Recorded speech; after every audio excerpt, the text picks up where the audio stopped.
Breaking news right now into CBS Sports HQ. The Green Bay Packers have extended cornerback Jaire Alexander for a 4-year, $84 million deal.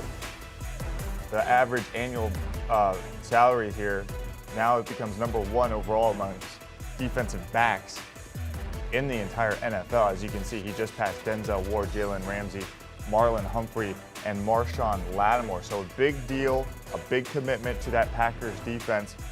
To talk about it, let's bring in CBS NFL insider Jason Canfora. Jason, initial reactions to this big deal? Well, I think the Green Bay Packers are kind of changing their likeness or rebuilding on the fly a little bit, and they want that defense to be a bully. You know, Aaron Rodgers is year to year. You look at that contract, you figure it's 2 more years, but it's not exactly like they went out and gave Aaron Rodgers every creature comfort they could in the draft. They continue to stick to a model where they feel like they need to be a balanced football team. You look at their draft, this is another indication of that. This is a young player who they believe is among the very best cover men in the NFL, and I don't dispute that. $42 million of that 84 is going to be paid out between now and March in the first sort of calendar year of that deal. It's definitely front-loaded, including a $30 million signing bonus, and that's a metric that I think some other corners will look at and say, hey, I want to hit that or beat that in my next contract. You know, look, there were some durability issues this year. He obviously didn't play nearly as much football as anybody would like there.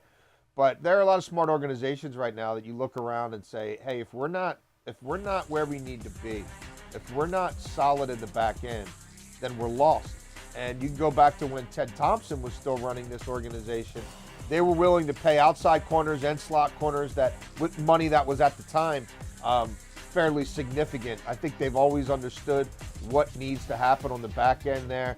And for them, they probably look at this as an opportunity to control this young man's fate for the next 4 years, to do it at a high price, but we'll have to see the full construct of the deal as well. I suspect that if there are lingering injury issues, that Green Bay could get out after year 2 with some relative ease. Should fans expect this going forward from the Packers? I mean, you mentioned them being a balanced team, but even in the draft, taking 2 guys in the first round on the defensive side of the ball. So is this the commitment that fans should expect, at least for the Packers from right now? Yeah, I mean, I think it's just indicative of their style of team building, especially when they have a quarterback who, has made the money that he's made and has played at an MVP level. They clearly don't feel like we've got to spend huge money to buy up all the tight ends and buy up all the receivers.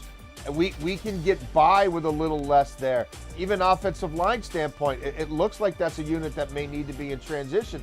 This was a really good offensive line draft. You see what the Packers decided to do with those 2 high picks. Some thought they might trade out of them to get more capital. No, they looked at guys who they felt like could be elemental foundational building blocks for them at positions that they value. And again, they're leaning into defense right now. I think they see that the cycle that they started 3 years ago when they went out and, set the market for Adrian Amos and Zadarius Smith and Preston Smith, and that's not forever. And some of those guys are gone, and some of those guys will be gone probably in the next year. So I think this is part of sort of another wave cresting here, where they're trying to secure young talent on that side of the ball for a significant period of time. What's the trickle down of this for the Packers? So I guess who would be next in line for them to be taken care of now that Alexander has gotten this big deal? It does make me wonder a little bit about Darnell Savage, who's been a really good football player for them. A free safety who can also get down and nasty inside the box. He can be that hybrid linebacker. He could be that big nickel if you need it. And he's also shown the ability to play some center field. They don't have a long-term deal done with him. So you do wonder, and even though I've talked in the past that they have spent big money on the secondary, they also haven't had a quarterback in the past making this kind of money with what, the $102 million that Aaron Rodgers is essentially guaranteed over the next 2 years. And they played some games to get that cap number down, but when it's that much money in a short period of time, There's only so much to go around. So I wonder if Darnell Savage ultimately has a change of scenery. Are they able to broker a long-term deal that satisfies all parties there, or does he just move on a year from now?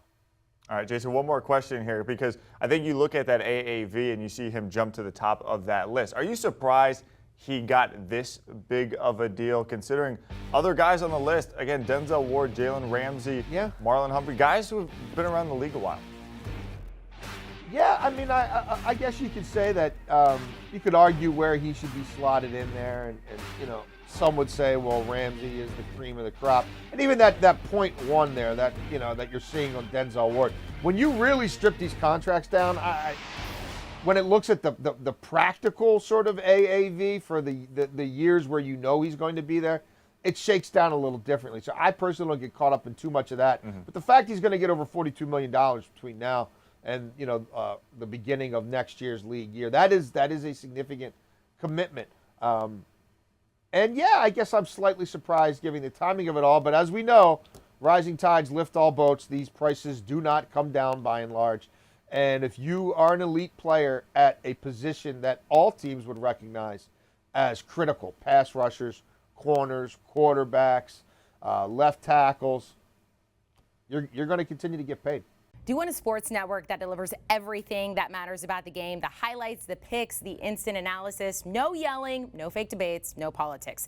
Hit the subscribe button and never miss a moment.